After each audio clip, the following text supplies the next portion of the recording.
मानवी शरीरात एक अशी दुनिया आहे जी आपण डोळ्यांनी पाहू शकत नाही, पण ती आपल्या जीवनावर, आपल्या आरोग्यावर, आपल्या मूडवर, आपल्या वजनावर आणि अगदी आपल्या विचारांवरही मोठा प्रभाव टाकते. ही दुनिया म्हणजे आपल्या शरीरातील सूक्ष्म जंतू, विशेषतः आपला गट मायक्रोबायोम म्हणजे आतड्यांमध्ये राहणारे लाखो कोटी बॅक्टेरिया, यीस्ट, फंगस आणि सूक्ष्मजीव. द गुड गट या पुस्तकाचे लेखक जस्टिन आणि एरिका सॉननबर्ग आपल्याला सांगतात की हे सूक्ष्म जंतू आपल्या आयुष्याचे गुप्त इंजिन आहेत. त्यांना कसे सांभाळायचे, कसे मजबूत करायचे आणि कसे आपल्या आरोग्याला कायम चांगले ठेवायचे हेच या पुस्तकाचा मुख्य विषय. चला तर हे संपूर्ण ज्ञान आपण अतिशय सोप्या, बोलक्या आणि साध्या भाषेत समजून घेऊया. आपल्या आतड्यांचे जग अविश्वसनीय शक्तीने भरलेले आहे. आपण रोज जे खातो, जसा जीवनशैली ठेवतो, तणाव किती घेतो, झोप किती घेतो, व्यायाम करतो की नाही, हे सगळे थेट आपल्या गट मायक्रोबायोमवर परिणाम करते. लेखक सांगतात की प्रत्येक माणसाचे आतडे वेगळे असते. जसे फिंगरप्रिंट युनिक आहे, तसेच आपले गट बॅक्टेरिया देखील युनिक आहेत.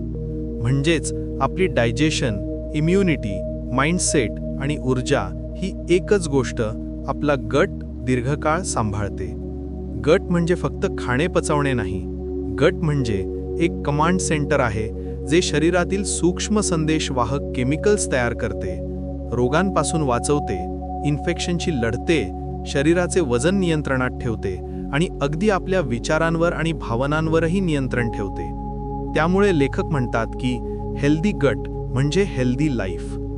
आपल्या जन्मापासून हे सूक्ष्मजीव आपल्या सोबत असतात. बाळ जन्माला येते तेव्हा त्याला पहिल्यांदा आईच्या शरीरातील बॅक्टेरिया मिळतात. जर बाळ नॉर्मल डिलिव्हरीने झाला असेल तर वेगळे बॅक्टेरिया आणि सी सेक्शन असेल तर वेगळे. आईच्या दुधातही विशेष गट फ्रेंडली बॅक्टेरिया असतात. त्यामुळेच आईचे दूध पिणारे बाळ अधिक मजबूत प्रतिकार शक्तीचे असतात.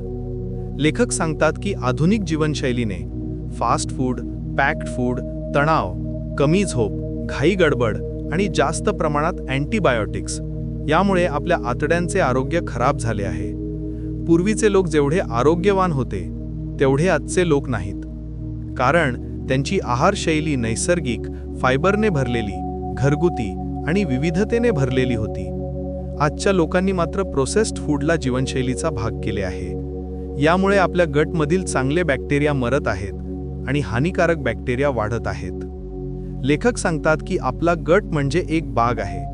त्या बागेत चांगले आणि वाईट असे दोन्ही प्रकारचे बॅक्टेरिया आहेत. जर आपण चांगल्या बॅक्टेरियांसाठी योग्य खाद्य दिले तर ते वाढतात आणि बाग सुंदर होते.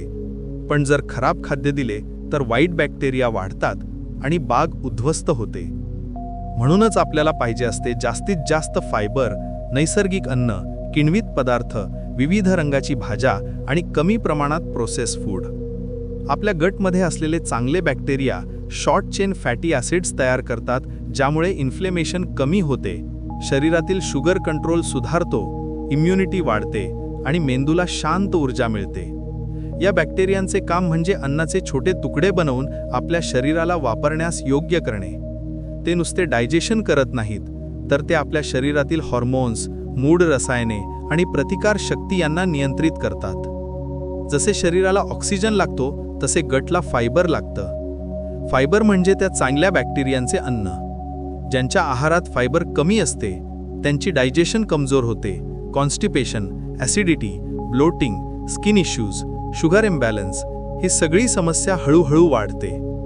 त्यामुळे लेखक सांगतात की रोज आपल्या प्लेटमध्ये किमान 30 विविध प्रकारच्या भाज्या, फळे, डाळी, कडधान्य, बिया किंवा संपूर्ण धान्य आठवड्याभरात सामील करा.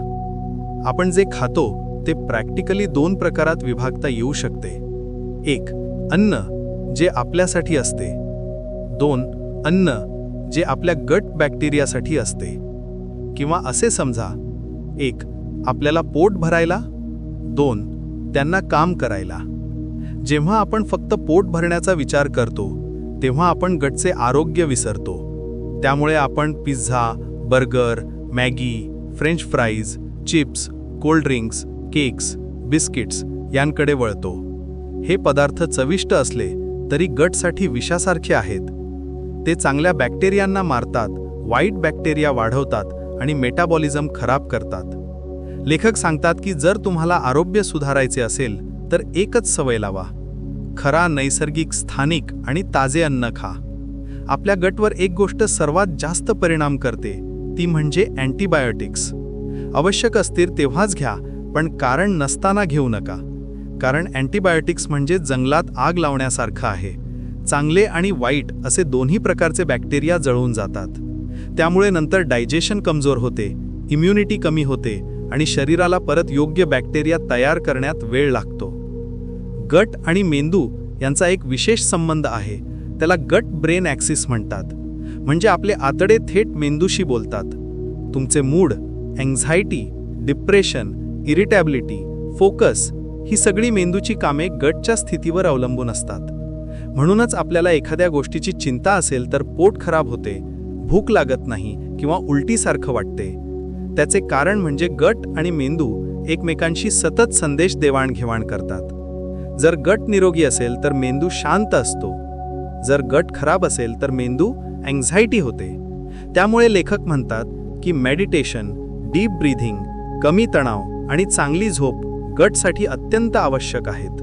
लेखक सांगतात की चांगले गट तयार करण्यासाठी आहारात खालील गोष्टी वाढवणे आवश्यक आहे: फायबरयुक्त अन्न, फळे, भाज्या, कडधान्य, होल ग्रेन्स, मिलेट्स, ओट्स, दाल, मूग, राजमा, चणे हे गटसाठी सोन्याप्रमाणे आहे. किणवित पदार्थ, मोदक, इडली, डोसा, ढोकळा, दही, छास, पिकल, कोंबुचा, किमची हे पदार्थ चांगले बॅक्टेरिया देतात. नॅचरल प्रीबायोटिक्स, लसूण, कांदा, केळी, गाजर, बीट, शतावरी, मसूर, सफरचंद. Probiotics, curd, fermented milk, live culture yogurt.